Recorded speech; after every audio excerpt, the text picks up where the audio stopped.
So today I want to rank the Konoha 11 from Naruto in Boruto. I want to rank how strong I think they all are from the order of weakest to strongest in Boruto. However, I'm replacing Neji with Sasuke because Neji came down with a sudden case of death. Number 11 is Tenten, she's Tenten.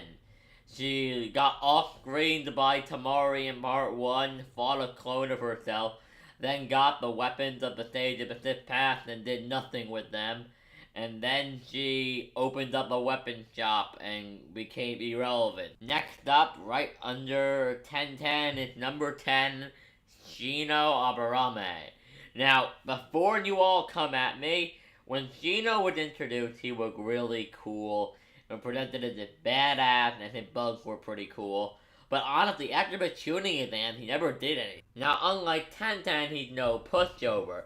He uses a technique called Parasite Giant Beetle to easily take out one of the mini Ten-tailed. Naruto also says in Boruto that Boruto, Shikamaru, and Mitsuki are lucky that they were able to survive their battle with Shino, but he still doesn't have any major feats that can validate me putting him higher on the list. Number 9 is Kiba Inuzuka. While Kiba never did rank up above shooting, his feats are certainly impressive. Using his three-headed wolf dog, shale-tasting, gigantic rotating fang, he was able to take out multiple mini Ten-tails with relative ease. I honestly feel a lot of these lower entries would be a lot higher if they had just done more. But as of this moment, we don't have many feats from them, so we have to go off really other feats during the war against the mini Ten-tail. Coming in at number 8 is Ino Yamanaka. In my opinion, Ino's best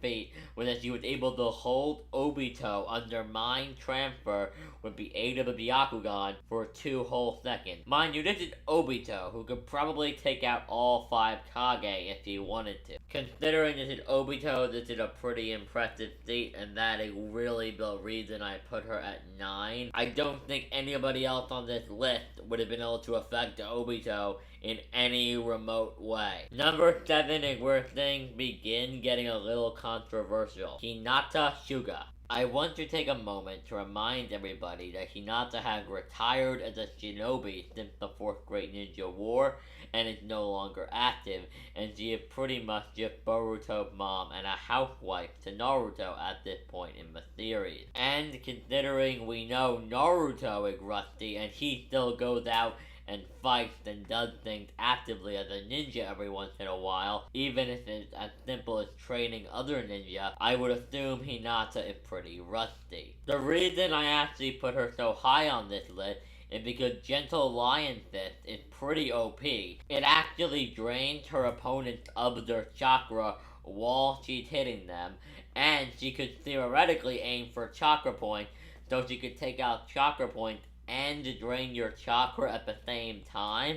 She's also pretty fast, as seen in her fight with the Moon Ninja in Naruto the Last. Coming in at number 6 is another controversial one. I am doing Shikamaru. Now don't get me wrong, Shikamaru is an excellent shinobi and incredibly talented, but a lot of his victory comes from his intelligence and circumstances playing into his favor. His youthfulness as a shinobi comes more from his intelligence and its ability to aid the village strategically and intellectually than it does from his ability to kick a lot of ass on the battlefield. If this was a youthfulness video on how youthful these characters are to the village, Sycamore would probably be number 1 or number 2.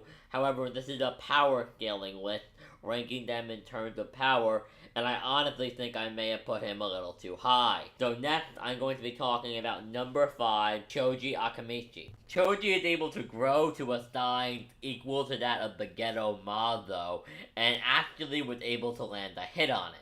While the hit didn't do any damage, he was still able to land the hit on the Ghetto Mob though, and that is incredibly impressive. At that size, he would be difficult for a lot of people to take down, and due to the natural enhancements of Butterfly Mode, I decided to put him here at number 5. I honestly believe Choji could give the 2 people above him a bit of trouble. Coming in at number 4 is Rock Lee. Now I want to make something very clear. This is assuming he can still only open up to the 6th gate. I am going to be honest, if he can open up the 7th gate, he is number 3. Lee is a Jonin, and he's really tough. I mean, do I need to go into how fast Lee is and how powerful his punches are? However, canonically, he can only open up to the 6th gate. And while I do think he would beat the person above him in the 6th gate, I think the person above him would have a better chance against a lot more people than he would. Lee's feats really speak for themselves. Imagine how fast he is after wearing weights for all these years. Number 3, at this point, you probably know who it is. A lot of you haters are probably dreading it, but I'm gonna say it anyway. Number 3, Sakura Haruna. The first thing we need to establish is that Sakura is essentially a stronger version of Tsunade Senju. Meaning everything that Tsunade could do, Sakura can do, but just probably slightly better. Durability-wise, she's insane. Assuming she can do everything Tsunade can do, means she would be able to tank having multiple Susanoo swords shoved into her body, being stabbed through the chest, and she would be able to survive being cut in half. Now, she would be out of the fight at that point, but the fact that she can survive that is something else. She was able to speed blitz and one-shot Shin Uchiha, who had multiple Mangekyo Sharingan throughout his forehead. She tanked multiple mini-tailed beast bombs from a version 2 9-tailed cloak Anbu plus level opponent during her light novel. She is also one of the very few members of the Konoha 11 to have been promoted to Jonin after the 4th Great Ninja War. During her fight with Shin, she was able to casually throw a big boulder, and during the 4th Great Ninja War, she was able to easily take out multiple mini 10-tailed enemies, and had enough chakra in her to give some of it to Obito, to use to cross dimension via Kamui to rescue Sasuke from Kaguya's desert dimension. I'm not going to get very deep into the details of why I'm picking these two for number 1 and 2, because this is a whole video in and of itself on which one of the guys is stronger than the other at this point in the show. But you know what? Let's just say it. Number 2 is Naruto Uzumaki. I love Naruto. I do. But he's clearly rusty and hasn't fought a lot in the past couple of years, at least seriously. He's in better shape than, say, Hinata. But let's be honest, there's nobody in the village that can challenge him.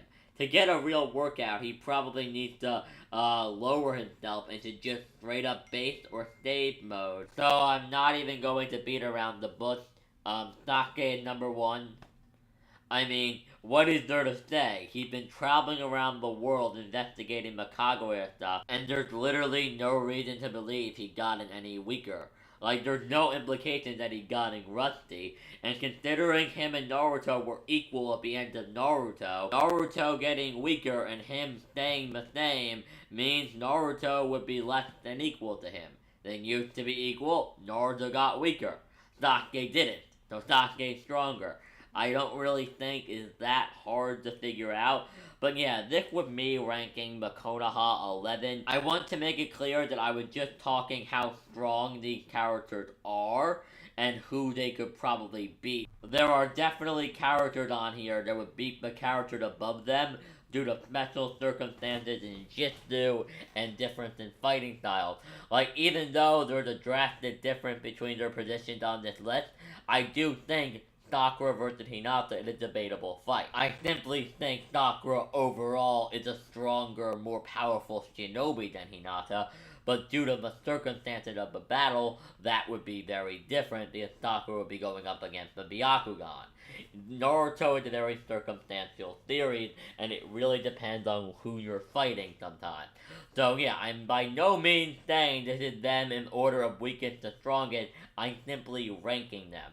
But guys, I hope you enjoyed. If you did, leave the video a like, subscribe for more videos. This is Nerd King 101, signing out, and above all else guys, have a great day.